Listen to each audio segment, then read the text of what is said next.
மக்கள் அரசாங்கத்தினோட வணக்கம். இப்போ நம்ம குடும்பம் அரசாங்கம் ரெண்டும் ஒன்று அப்படின்னு சொன்னோம்.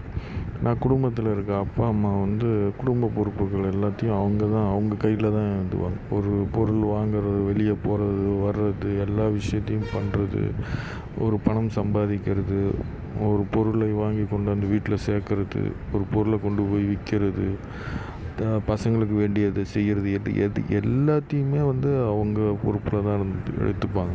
ஒரு காலத்தில் ஆண்கள் மட்டுமே தான் அதை செஞ்சுக்கிட்டு இருந்தாங்க. இன்றைக்கி கொஞ்சம் பெண்களும் அதை மாற்றி அமைச்சிருக்காங்க.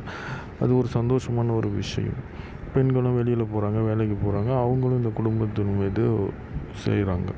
எடுத்துக்க அரசாங்கத்தை பார்த்திங்க அப்படின்னா, ஒரு முதல்வர் எந்த வேலையும் செய்ய போகிறது கிடையாது. முதல்வர் கீழே துறைகள் தான் இருக்கே தவிர அவர் எந்த வேலையும் செய்யப்போம். அந்த துறையில் இருக்கக்கூடிய அதிகாரிகள் இருக்காங்க. அந்த துறையில் அதிகாரிகள் அப்படின்னா ஒரு துறைக்கு 3 பகுதி இருக்குது. ஒரு பகுதி எப்படின்னா ஒர்க்கர், ரெண்டாவது பகுதி என்ன அப்படின்னா ஸ்டாஃப், அதுக்கு மேல் பகுதி என்ன அப்படின்னா மேனேஜ்மெண்ட். இந்த ஒவ்வொரு துறையிலும் இது இருக்குது. அது உங்களுக்கே தெரியும்.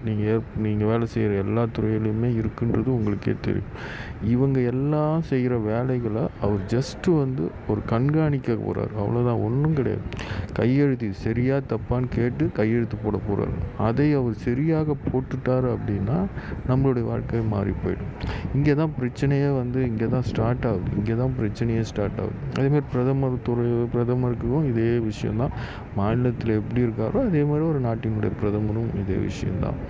அப்போது குடும்பம் நடத்துறது ரொம்ப கஷ்டமா இல்லை அரசாங்கம் நடத்துறது ரொம்ப கஷ்டமானு சில பேர்கிட்ட நான் பேசி கேட்டுட்ருக்கும்போது சொன்ன ஒரு வார்த்தை, குடும்பம் நடத்துறது ரொம்ப ஈஸிங்க, ஆனால் அரசாங்கம் நடத்துறது ரொம்ப கஷ்டங்க. ஏன்னா அரசாங்கம் மொத்த மக்களையும் நடத்தணும் அப்படின்னா.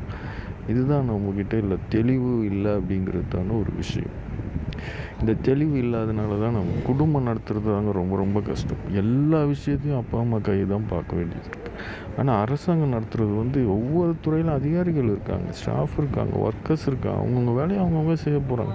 அவங்கவுங்களுக்கு சம்பளம் கொடுக்கப்படுது, அவங்கவுங்க அந்தந்த வேலையை அவங்கவுங்க செய்கிறாங்க. அவ்வளோதான் விஷயம். இதில் எந்த கஷ்டமும் இல்லை. அதனால தான் இதில் படிக்காதவங்களும் இதில் வர்றதுக்கான மிக முக்கிய காரணமே அதுதான். படிக்காதவங்க இதில் பல விஷயங்களை அவங்க செய்கிறாங்க, நல்லதும் செய்கிறாங்க, மற்ற விஷயங்களும் செய்கிறாங்க. ஏன்னா நான் குழப்பத்தை விளைவிக்கிறதுக்காக நான் பேசலை.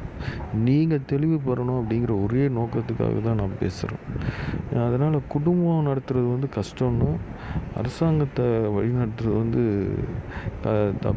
கஷ்டம் இல்லைன்னு நினைக்காதீங்க. இது இன்னொரு மற்ற வீடியோவில் பேசுவோம். தேங்க்யூ.